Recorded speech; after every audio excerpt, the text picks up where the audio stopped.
baptême de notre Seigneur Jésus-Christ. Ayant atteint la 29e de ces années qu'il avait passées si humblement et si misérablement, le Seigneur Jésus dit à sa mère : « Le temps est venu où il faut que je me lève et que je marche, que je glorifie et que je manifeste mon Père, que je me découvre au monde et que j'opère le salut des âmes, pour lequel mon Père m'a envoyé sur la terre. Prenez courage, ma bonne mère, je reviendrai bientôt vers vous. » Et fléchissant le genou, ce maître de l'humilité demanda la bénédiction de sa mère.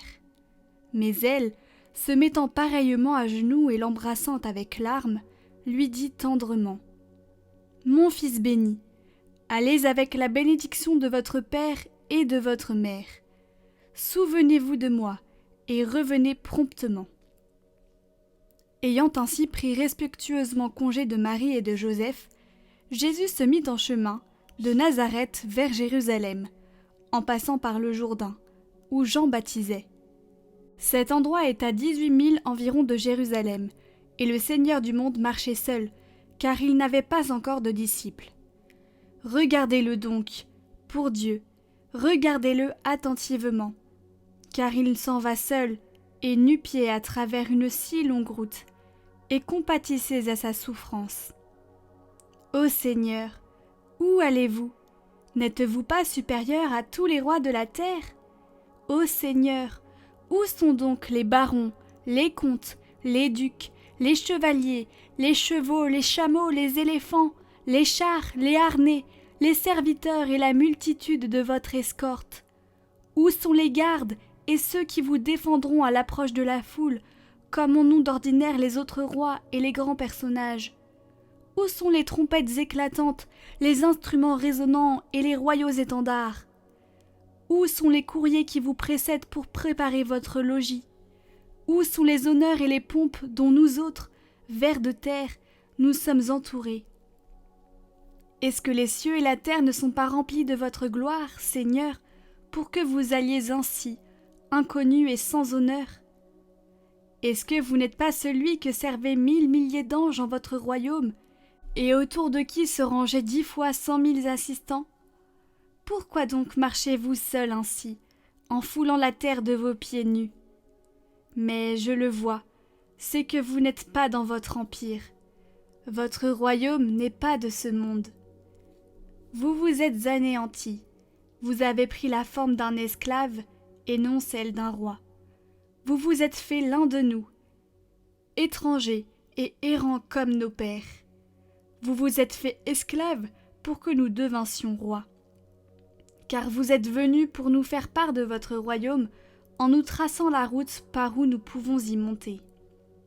Hélas, pourquoi la négligeons-nous ? Pourquoi ne vous suivons-nous pas ? Pourquoi ne nous humilions-nous pas nous-mêmes ? Pourquoi recherchons-nous avec tant d'avidité ? Pourquoi aimons-nous si fort les honneurs et les pompes, ces vanités fragiles ? Ah, c'est que notre royaume est de ce monde, et que nous ne nous y regardons pas comme des étrangers. Voilà pourquoi nous y subissons tant de maux. Ô vains et légers enfants des hommes, pourquoi embrassons-nous avec tant d'ardeur et de passion la vanité au lieu de la vérité, la faiblesse au lieu de la force et de la certitude, et le temps au lieu de l'éternité ? Oui, grand Dieu, si nous fixions notre cœur à la pensée que nous sommes des voyageurs et des pèlerins, combien aisément nous vous suivrions, et, au milieu de tous ces biens visibles, ne prenant que le strict nécessaire, nous ne tarderions pas à nous élancer sur la trace de vos parfums. Car nous serions libres de tout bagage inutile, nous considérerions ces objets passagers comme déjà passés, et volontiers nous les mépriserions. Voilà donc que le Seigneur Jésus fait route humblement, et de journée en journée il arrive au fleuve. Quand il parvint sur ses bords, il y trouva Jean, qui baptisait les pécheurs, et une nombreuse multitude accourut à ses prédications, car on le regardait comme le Christ. Et le Seigneur Jésus lui dit : « Je vous en prie, baptisez-moi avec ces hommes. » Mais Jean, le regardant et le reconnaissant en esprit, trembla et lui dit avec respect : « Seigneur, c'est moi qui dois être baptisé par vous. » »« Nullement, » lui répondit le Seigneur. « Il faut que toute justice s'accomplisse en nous. Ne révélez pas encore ce que je suis et ne dites rien. Mon heure n'est pas encore arrivée. Baptisez-moi, car c'est maintenant le temps de l'humilité, et je veux en accomplir les préceptes tout entiers. » Ici, faites attention et méditez sur l'humilité, car c'est le lieu d'en parler. Vous devez savoir qu'en cet endroit, la glose dit « l'humilité à 3 degrés ». Le premier est de se soumettre à son supérieur et de ne pas se préférer à son égal. Le second est de se soumettre à son égal et de ne pas se préférer à son inférieur. Le troisième et le plus grand est de se soumettre à son inférieur. C'est ce degré qu'a occupé le Christ, et aussi a-t-il atteint le comble de l'humilité. Voyez combien ici l'humilité de Jésus est plus grande encore que dans le chapitre précédent. Car maintenant il se soumet à son serviteur, il s'avilit, et il l'exalte et le glorifie. De plus, remarquez combien cette humilité s'est encore accrue sous un autre rapport. Jusqu'à présent, il a vécu humblement, comme un homme nul et méprisé. Aujourd'hui, il veut paraître pécheur. Car c'est pour les pécheurs que Jean prêchait la pénitence et baptisait. Et voilà que Jésus se mêle à eux, et il veut être baptisé comme eux. « Il vient, dit saint Bernard, il vient au milieu des masses populaires, il vient se faire baptiser par Jean. Il vient comme un homme du peuple, lui le seul homme qui fut sans péché. Qui l'eût cru fils de Dieu? Qui eût soupçonné en lui le Seigneur et le Dieu de majesté? Vous vous humiliez trop profondément, Seigneur, vous vous cachez bien trop soigneusement. Mais vous ne pouvez pas rester inconnu à Jean. » Ainsi parle saint Bernard. Bien qu'on puisse en dire autant de sa circoncision, puisqu'il voulut y paraître comme un pécheur, cependant ici l'humiliation est bien plus grande, puisqu'elle est publique, tandis que là, elle était secrète. Puis n'avait-il pas à craindre, lui qui bientôt devrait commencer sa prédication, qu'on ne le prît en dédain comme un pécheur? Cependant, ce grand maître de l'humilité ne laissa pas que de s'humilier plus profondément que jamais. Il voulut paraître ce qu'il n'était pas, environné de mépris et d'abjection. C'était toujours pour nous instruire. Et nous, au contraire, nous voulons paraître ce que nous ne sommes pas, entourés de gloire et de louanges. Et si quelque chose paraît bon en nous, nous en faisons ostentation, et nous cachons nos défauts, bien que nous soyons des pécheurs et des méchants. Quelle est donc votre humilité? Écoutez, c'est saint Bernard et non pas moi qui va vous répondre. Il y a une humilité que la charité crée, et qui brûle. Il y a une humilité que la vérité enfante, et qui n'a pas de chaleur. L'une consiste dans l'amour, l'autre dans l'intelligence. En effet, regardez-vous vous-même intérieurement à la lueur de la vérité. Considérez-vous sans feinte, jugez-vous sans partialité. Je ne doute pas que cette véritable connaissance de vous-même ne vous humilie, que vous n'en paraissiez plus vil à vos propres yeux, quoique cependant vous ne soyez pas disposé à passer pour tel aux yeux des autres. Dans ce cas, vous serez humble, mais seulement par l'œuvre de la vérité, et nullement par l'inspiration de l'amour. Car si vous aviez été aussi réellement frappé d'amour pour cette vérité qui vous a franchement et si heureusement dévoilée à vous-même, que vous avez été humilié de sa splendeur, sans aucun doute, autant qu'il est en vous, vous auriez voulu que tout le monde eût de vous la même pensée, dont vous avez la connaissance intime. J'ai dit autant qu'il est en vous, parce que la plupart du temps, il n'est pas expédient que chacun sache tout ce que nous savons de nous-mêmes, et que l'amour de la vérité et la vérité de l'amour nous défendent de dévoiler ce qui pourrait nuire à connaître. Mais autrement, si par un sentiment unique d'amour-propre, vous gardez captif en vous le jugement de la vérité, qui pourra douter que vous n'aimiez moins la vérité que votre propre avantage ou votre propre considération? Et plus loin, si donc alors vous avez déjà été humilié en vous-même par cette première et inévitable humilité que la vérité, scrutant les cœurs et les reins, faites éclater dans l'âme vigilante, employez-y votre volonté, et faites de nécessité vertu, parce qu'il n'y a pas de vertu sans adhésion de la volonté. Alors il vous arrivera ce que j'ai dit. Si toutefois vous ne voulez pas paraître au dehors autre que vous êtes au dedans. Sinon, prenez garde qu'il ne soit dit de vous, il se trompe lui-même, au point que son iniquité attire la haine. 2 poids et 2 mesures, dit le sage, sont en abomination devant Dieu. Et quoi? Vous vous dépréciez en secret, parce que vous vous êtes pesé dans la balance de la vérité, et au dehors, mentant sur vos poids, vous vous vendez à un autre taux que celui où la vérité vous a évalué? Craignez Dieu, et ne commettez pas cette faute honteuse de vous élever par votre volonté quand la vérité vous humilie. Car c'est résister à la vérité, c'est se mettre en guerre contre Dieu. Ah, plutôt acquiescer au jugement de Dieu, et que votre volonté se soumette à la vérité. Qu'elle s'y soumette, bien mieux, qu'elle l'aime. Est-ce que mon âme ne sera pas soumise à Dieu? Dit le psalmiste. Mais c'est peu que d'être soumis à Dieu si vous ne l'êtes pas à toute créature humaine en vue de Dieu, soit à votre abbé comme supérieur, soit au prieur proposé par lui. Je dis plus, il faut être soumis à ses égaux et soumis à ses inférieurs. Car il convient, dit le Seigneur, que nous accomplissions toute justice. Allez donc, et si vous voulez accomplir la perfection de la justice, déférez à votre inférieur, inclinez-vous devant lui qui est plus petit que vous. Ainsi s'exprime saint Bernard en cet endroit, et il ajoute ailleurs, qui est juste s'il n'est pas humble. Quand le Seigneur s'inclinait sous la main de Jean-Baptiste son serviteur, et que celui-ci tremblait devant sa majesté, laissez faire, dit le Sauveur, aussi bien il faut que nous accomplissions toute justice, plaçant ainsi la perfection de la justice dans la perfection de l'humilité. Donc le juste, c'est l'humble. Telles sont les paroles de saint Bernard. Or, voici en quoi la justice brille dans l'homme humble, c'est que chacun y reçoit ce qui lui est dû. L'humble ne prend pas le droit d'autrui, il rend l'honneur à Dieu, et garde l'avilissement pour lui. C'est ce que vous comprendrez mieux en considérant toute l'injustice de l'orgueilleux, qui s'attribue les avantages et les honneurs de Dieu.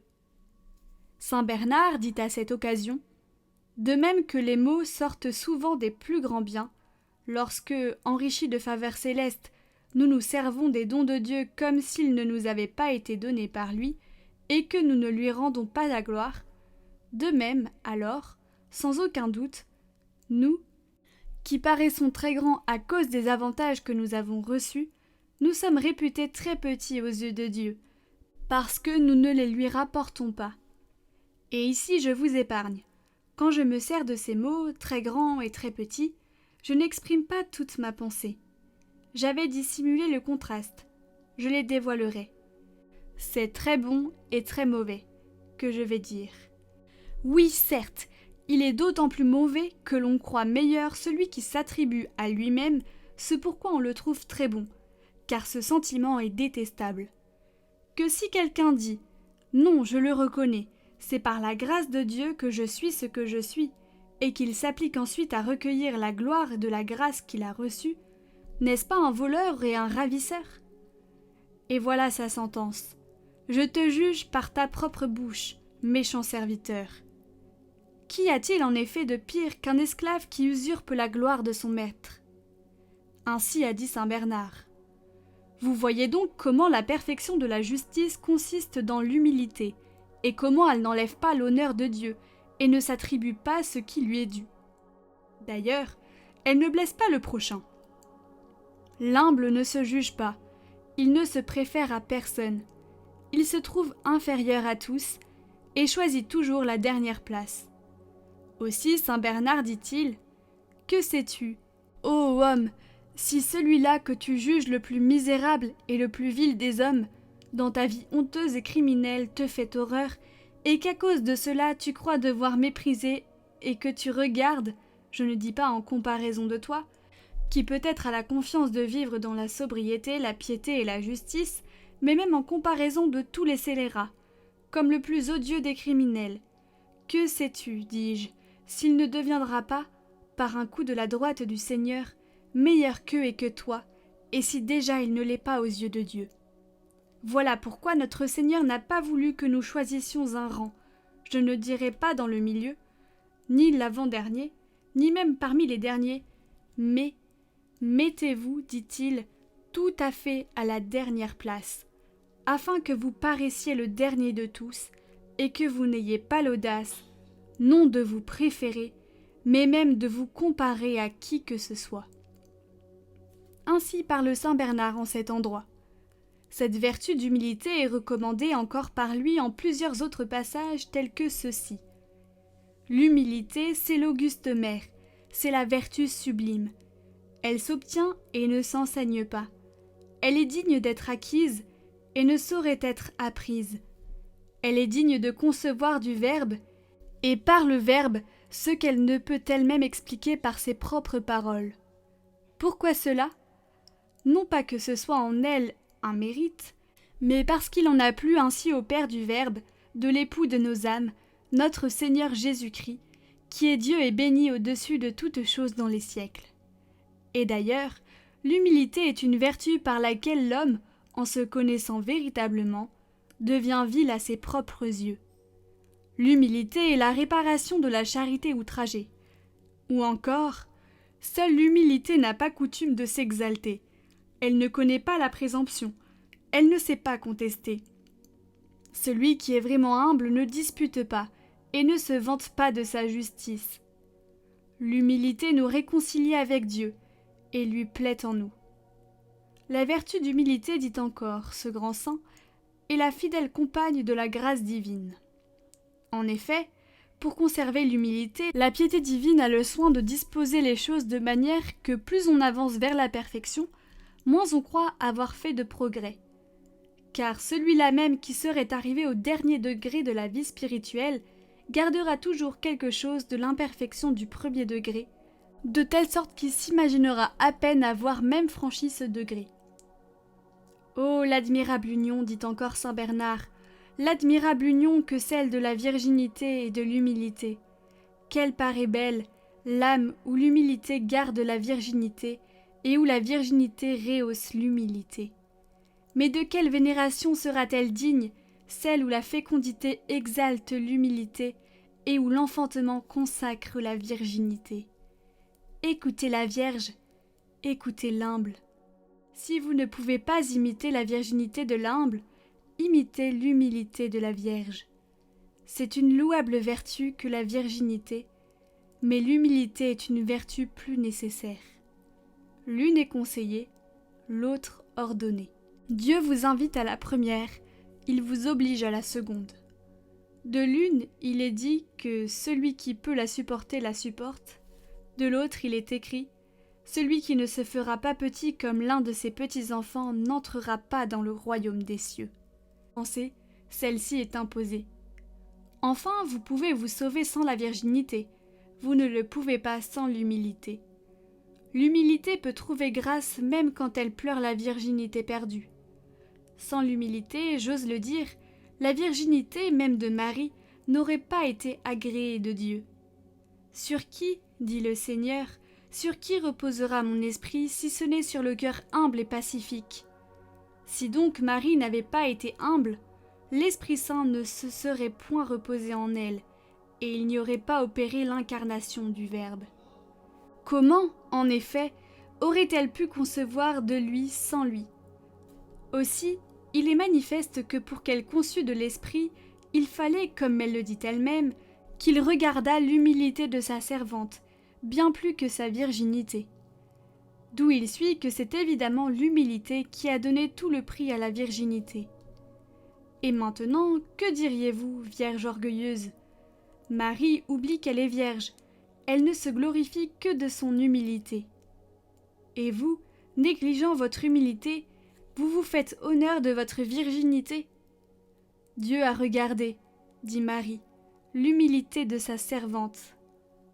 Or, qu'était-elle? Une vierge toute sainte, toute sobre, toute pieuse. Est-ce que vous êtes plus chaste qu'elle? est-ce que vous êtes plus pieuse? Est-ce que votre pudeur est plus douce que la pureté de Marie, pour que vous vous imaginiez pouvoir vous passer de l'humilité et trouver grâce par votre vertu, quand cette vertu n'a pas suffi à Marie? Enfin, plus vous êtes honorable par l'attribut spécial de votre chasteté, plus vous vous faites d'injures à vous-même quand vous souillez l'honneur de votre vie en y mêlant l'orgueil. Écoutez encore. La charité, la chasteté, l'humilité ne sont pas, dites-vous, d'un grand attrait. Leur attrait, c'est celui qui peut charmer les regards de Dieu. Qu'y a-t-il de plus beau que la chasteté, qui rend pur ce qui est né d'une source impure, qui, d'un étranger, fait un citoyen, d'un homme un ange? En effet, si l'ange et l'homme chaste diffèrent, c'est en bonheur et non pas en vertu. Et si la chasteté de l'un est plus heureuse, celle de l'autre est plus courageuse. Seule en ces jours, et dans ce lieu de mortalité, la chasteté représente l'état de l'immortelle gloire. Seule ici-bas, où règnent les solennités nuptiales. Elle reproduit la manière de vivre de cette région bienheureuse où il n'y a ni époux ni épouse. Et seule, elle nous donne un avant-goût de cette sainte existence. Ce vase fragile que nous portons en nous, et qui est sans cesse exposé à de grands périls, la chasteté le tient et le garde en état de sanctification, et comme plein de ce baume odorifiant qui conserve les cadavres et les préserve de la corruption. Elle contient nos sens et comprime notre corps. Elle ne les laisse pas se relâcher dans l'oisiveté, se corrompre dans les désirs, se putréfier dans les voluptés de la chair. Mais, ajoute bientôt le même saint docteur, quelle que soit la beauté propre dont brille la chasteté, elle n'a pourtant ni valeur ni mérite sans la charité. Et cela n'est pas étonnant. Que pourrait-il y avoir de bon sans cette charité? La foi? Non, pas même quand elle transporterait les montagnes. La science? Non, pas même celle qui parle la langue des anges. Le martyre? Non, quand même, comme dit l'apôtre, je livrerai mon corps pour être brûlé. Non, sans elle, il n'y a rien de bon. Avec elle, rien n'est petit et méprisable. La chasteté, sans la charité, c'est une lampe sans huile. Enlevez l'huile, la lampe ne brûle plus. Enlevez la charité, la chasteté n'a plus de charme. Saint Bernard dit encore beaucoup d'autres choses, et il ajoute vers le milieu de la lettre « Des 3 vertus que je vous ai proposées, il ne me reste plus à parler que de l'humilité, elle qui est tellement nécessaire, et sans elle c'est à peine si les 2 autres paraissent des vertus. Car c'est l'humilité qui mérite que la chasteté et la charité soient obtenues, puisque c'est aux humbles que Dieu donne sa grâce. De plus, c'est l'humilité qui conserve les vertus acquises, puisque l'Esprit de Dieu ne se repose que sur l'âme humble et paisible. C'est elle aussi qui les achève et les perfectionne quand on les possède, car la vertu se confirme dans la faiblesse, c'est-à-dire dans l'humilité. Elle triomphe de l'orgueil, qui est l'ennemi de toute grâce et le principe de tout péché. Et elle repousse loin des autres vertus sa superbe tyrannie. Et tandis que l'orgueil sait d'ordinaire trouver, même dans les bonnes actions, un accroissement à ses forces, seule l'humilité oppose à sa malice et à sa présomption un rempart et une forteresse. Ainsi enseigne saint Bernard. Vous avez eu, vous le voyez, de nombreuses et admirables leçons d'humilité de ce très véridique et très humble docteur. Prenez soin de bien comprendre ce qu'il dit en passant des autres vertus et réalisez ses préceptes dans vos œuvres. Maintenant, revenons au baptême du Seigneur. Après donc que Jean eut compris sa volonté, il lui obéit et le baptisa. Maintenant, regardez avec attention, car voici que le Seigneur de majesté se dépouille comme le dernier des hommes. Il se plonge dans l'eau glacée du fleuve par un froid extrême, et il opère notre salut pour l'amour de nous, en instituant le sacrement de baptême et en lavant nos iniquités. C'est ainsi qu'il épouse l'Église universelle et qu'il s'unit l'une après l'autre toutes les âmes fidèles. Car dans la foi du baptême, nous sommes fiancés au Seigneur Jésus-Christ selon la parole du prophète « Je te fiancerai à moi dans la foi ». Aussi, cette solennité et l'œuvre qui s'y accomplit sont grandes et profitables. Ainsi l'Église chante-t-elle, qu'en ce jour elle a été unie à son céleste époux, parce qu'en ce jour Jésus a dans le Jourdain lavé tous les crimes qu'elle avait commis. Or, à cette merveilleuse opération, la très sainte Trinité manifesta sa présence d'une façon toute particulière, puisque l'Esprit Saint descendit et se reposa sur le Fils sous la figure d'une colombe, et que la voix du Père éclata comme le tonnerre dans la nue, disant « Celui-ci est mon Fils bien-aimé, en qui j'ai mis toutes mes complaisances. » Saint Bernard dit au sujet de cette circonstance « Écoutez bien mon Fils, dit le Père, eh bien Seigneur Jésus, parlez maintenant, votre Père vous en a donné la permission. Jusque à quand, vertu de Dieu, sagesse de Dieu, demeurerez-vous cachés aux yeux du peuple comme un infirme et un insensé? Jusque à quand, grand roi, roi du ciel, vous laisserez-vous appeler et regarder comme le fils d'un charpentier? L'évangéliste Saint Luc atteste en effet qu'on le croyait encore fils de Joseph. Ô humilité, vertu du Christ, que vous confondez l'orgueil de ma vanité. Je sais peu, et m'imagine que je sais quelque chose. Je ne sais pas me taire, et je m'ingère impudemment et imprudemment à parler. Je me montre empressé à discourir, prompt à enseigner, mais paresseux et lent à écouter. Et le Christ, quand il gardait le silence pendant si longtemps, quand il se cachait avec tant de soin, est-ce qu'il redoutait la vaine gloire? Qu'aurait-il eu à craindre d'elle, lui qui est la gloire véritable du Père? Pourtant il craignait, mais non pour lui, il craignait pour nous, il redoutait ce qu'il savait devoir être à craindre pour nous-mêmes. Il prenait garde pour nous, il nous donnait une leçon, sa bouche se taisait, ses actions nous instruisaient, et ce qu'il devait plus tard nous apprendre par sa parole, il nous le criait par son exemple. Apprenez de moi que je suis doux et humble de cœur. En effet, de l'enfance du Seigneur nous savons peu de choses, et jusqu'à sa 30e année, nous ne trouvons rien. Mais maintenant qu'il vient d'être manifesté par son Père, Jésus ne peut plus se cacher. Ainsi dit saint Bernard, et voilà l'autorité sur laquelle je me suis fondé dans le chapitre précédent pour dire que le Seigneur a gardé humblement le silence afin de nous instruire. Vous voyez donc que partout s'exhale le parfum de l'humilité.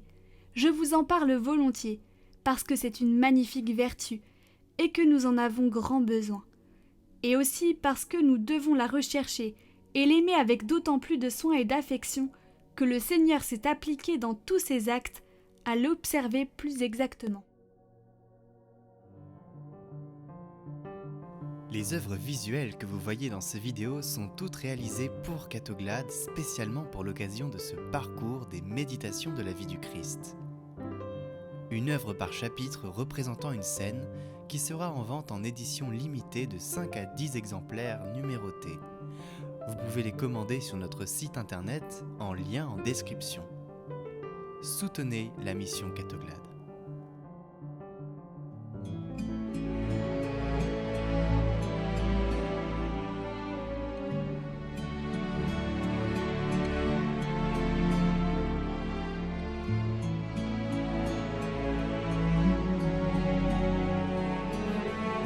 Écoutez la parole du jour, chaque jour sur Catoglade.